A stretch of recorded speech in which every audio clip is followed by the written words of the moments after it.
Long ago, there was a powerful emperor. He was very rich, and he only cared for about how exactly he looked. He was not a good leader. He invested lots of money on nice outfits and jewelry. Many merchants visited the palace. They expected to sell the emperor their own beautiful outfits. One day, two tailors arrived at the palace. These tailors were not genuine. They wanted to cheat the emperor. Our clothing is really unique. It can only be seen intelligent people, said the tailors. They pretended to hold beautiful clothing in their hands.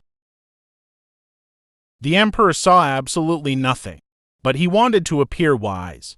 Yes, it really is wonderful, he said. You must make me a suit. The men set up a workshop in the palace.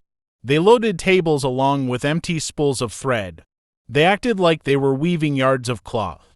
Every day, they acted to work on the lavish suit for the emperor. A week later, the emperor sent a deputy to see the tailors. The deputy entered the room, but he couldn't see any fabric. "See how excellent our clothes are, sir," said one tailor. The deputy did not wish to appear stupid, and said, "Yes, it is wonderful work." The deputy went back to the emperor's chambers. "Your Highness, the new clothing is outstanding," said the deputy. "It will be the perfect outfits you have ever worn." The emperor was very happy. A week later, the emperor was informed that the clothes were completely ready. The men stood before the emperor and his court, holding the new suit. There was clearly nothing to see, but they all pretended to appreciate new suit anyway. The emperor removed his robes. He stood in his undergarments, while the two tailors dressed up him in the make-believe suit. "Your Highness," the tailors said, "no one has ever appeared so good." The emperor handed the tailors a huge bag of gold. They then immediately escaped. The emperor could not wait to show off his new outfits.